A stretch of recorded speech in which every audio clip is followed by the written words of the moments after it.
Sébastien Collado, bonjour. Bonjour. Vous êtes le chef des financements des PME et indépendants au sein de la BCGE. Pour commencer, comment est-ce qu'on estime la valeur d'une entreprise familiale ? Alors en fait, il n'y a aucune raison pour que la valeur d'une entreprise familiale soit différente d'une entreprise qui, elle, ne le serait pas familiale. Je rappelle que dans les grandes lignes, il y a 3 grandes méthodes d'évaluation d'entreprise. On a des méthodes qui sont patrimoniales, des méthodes qui sont basées sur des comparables. Puis la 3e méthode, c'est une méthode par les flux, en regardant le cash flow futur et en actualisant.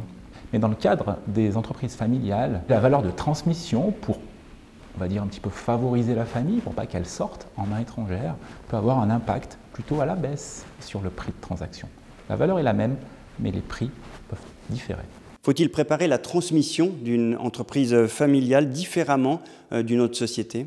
Exactement.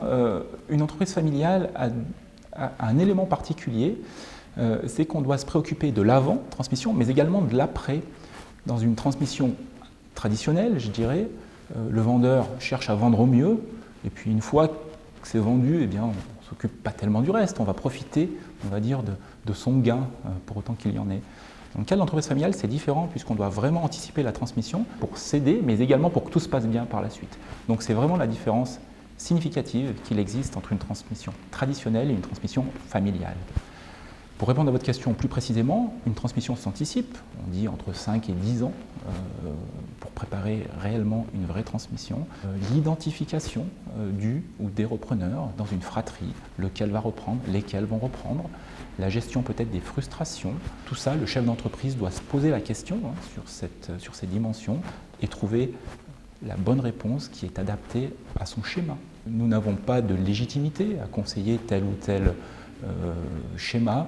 Par contre, mettre le doigt sur les éléments qui méritent peut-être réflexion, toujours de manière très, très soft, en disant voilà, peut-être que vous devriez réfléchir à cette direction, est-ce que la transmission est bien bordée, quel est l'horizon de transmission, est-ce que vous avez réellement mis en place tout ce qu'il fallait pour arriver à cet objectif.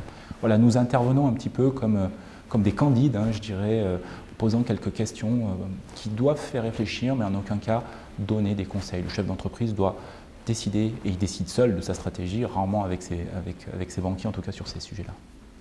Sébastien Collado, merci beaucoup d'avoir répondu à nos questions. Merci.